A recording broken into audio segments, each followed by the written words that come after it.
Jadi kalau Anda ingin merusak negeri ini dengan menghancurkan persatuan anak-anak bangsa, takutlah sama Allah. Kita mohon sama Allah, semoga Allah berikan istiqomah sama kita, nggak keluar dari yang namanya sunnah. Sehingga Allah janji, man adali walian, faqad adzantu bil harbi. Siapa yang menyakiti kekasihku berarti perang melawan aku, kata Allah. Nah, buat ikhwan, jangan terpancing dalam hal ini. Kecewa dengan satu guru karena dia berbuat salah, kan dia manusia. Nah, kalau Anda cari guru yang nggak punya dosa, ya nggak ada di dunia. Semuanya para penuntut ilmu, kalau dia berbuat salah, dia manusia. Ingatkan, nasihatin dia dengan cara yang baik. Bukan malah menghalalkan yang diharamkan. Atau sengaja membuat kredit sekalian, dibikin bingung orang menuntut ilmu. Allahu Akbar. Hidayah tidak mungkin datang dengan kebimbangan. Hidayah tidak mungkin datang dengan kebingungan. Jangan pernah halalkan yang Allah haramkan. Ingat, kebenaran tidak berbilang. Islam, inna dina indallahil Islam. Caranya yang Rasul contohkan. Dan Nabi nggak pernah mengajarkan beragam pemahaman dalam agama.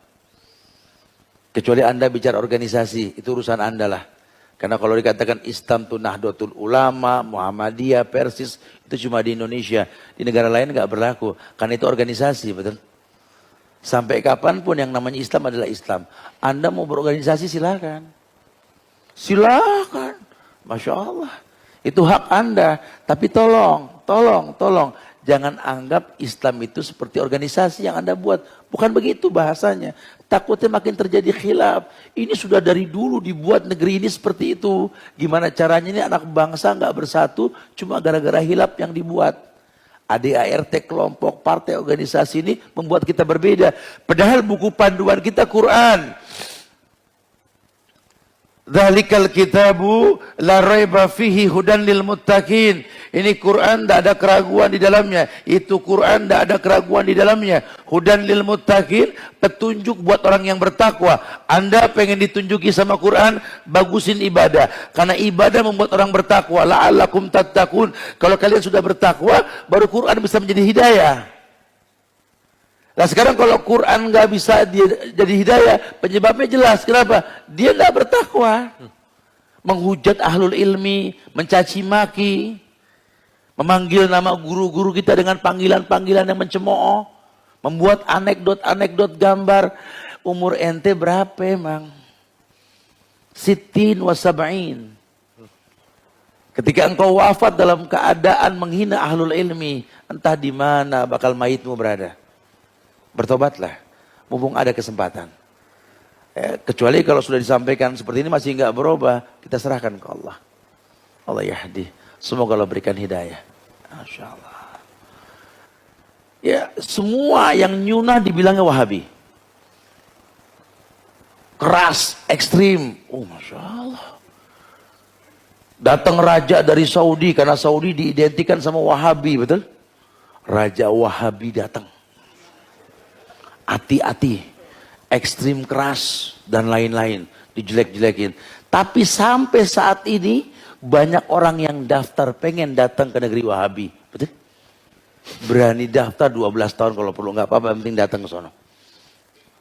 Bahkan mereka yang pada benci sama negara Wahabi nyaman di sana, Masya Allah. Tentram. Nggak ada yang namanya kezoliman di sana, nggak ada. Ini Wahabi yang mana sih yang dimaksud? Yang pasang bom bunuh diri, yang pasang yang menghujat, mencaci maki pemerintah, yang kerjaannya menimbulkan kerusakan. Ntar dulu, kalau dikatakan Wahabi Muhammad bin Abdul Wahab seperti itu, oh salah sekali.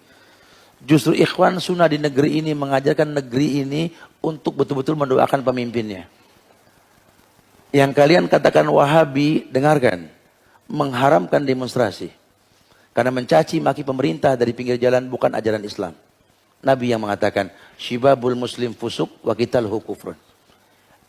Kalau seandainya sunnah dikatakan Wahabi, yang Anda anggap Wahabi, wallahi mengharamkan bom bunuh diri. Kalau sunnah dikatakan Wahabi, demi Allah, yang Anda katakan Wahabi, absus salam bainakum. Bahkan mendidik untuk mendoakan negeri ini.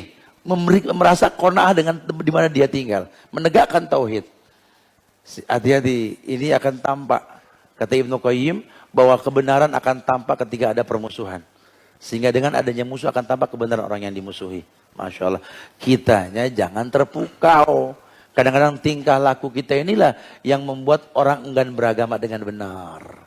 Makanya tak terasa kita nggak merasa berbuat salah. Cuma gara-gara kita banyak orang berbuat salah. Ana sih udah 6 bulan ini Ana nggak berdosa. Masya Allah. Ya Alhamdulillah. Ana husnuzon sama ente. Kenapa ente nggak berdosa? Ana di rumahnya nggak mau keluar-keluar. Oh, mungkin dia nggak berdosa karena di rumah aja. Cuma ente nggak tahu sekampung berdosa gara-gara ente. Tiap lewat di rumah, kalau dibilang nggak ada orangnya, malam terang. Dibilang ada orang yang nggak pernah gaul, kan fitnah jadi gibah, betul? Makanya dikatakan penyebab futur yang lainnya ini dijelaskan di sini kemarin bahwa enggan hidup berjamaah, lebih suka menyendiri. Orang Islam itu nggak menyendiri, betul, gharib, ghuraba, stranger, betul. Tapi bukan mengasingkan diri. Ayo beragama dengan dalil, laki-laki pakai jenggot. Sehingga kalau tahu dalil tentang jenggot, orang tanya, tuh nggak gerah tuh siang-siang? Ya gerah lah, masa enggak? Cuma kan Rasul yang nyuruh, maksud sawarib fafuliha, tipiskan kumis, panjangkan janggut. Ana sih nyontoh Rasul. Nggak apa-apa gerah di dunia ketimbang gerah di akhirat nanti, betul? Ini kerudung panjang demam? Enggak. Emang di Al-Ahzab suruh julurkan jilbab pakai kerudung panjang, sampaikan. Jangan malah ngotot pakai jenggot, ngapa emang? Begitu bahasa. Gulung woy kata. Ngegas, jangan. Ditanya masalah kerudung, kok kerudungnya panjang, mengasih nggak yang biasa aja? Dengar ya, Allah toh malah berantem. Lah mau tinggal ke bait Quran contohin tuh di Quran tuh. Baca tuh. Ibu saya ngelihat saya pakai kerudung panjang, kata aliran sesat, ajak duduk sambil minum, puji, kasih hadiah. Mak, suara mak bagus banget kalau ngaji. Aduh bisa aja, kan begitu ya. Ini mak surat An-Nur ayat 31 mak baca deh, kangen sama suara mak. Ya mak yang ngaji. Wal yadribna bihumurihin ala juyubihin. Terjemahin mak. Dan hendaklah kerudung menutup bagian dada. Nih mak, nih gitu loh. Kan nyampe itu dakwah. Jadi kalau mak bilang sesat, saya pakai begini, ini Quran menyesatkan mak. Waduh, Masya Allah, itu dakwah. Ya, dengan bahasa yang asik. Karena hidayah nggak datang, kecuali ketika kita bikin tenang orang yang didakwai, atau diri kita tenang ketika menyampaikan dakwah. Wallahu a'lam bishawab.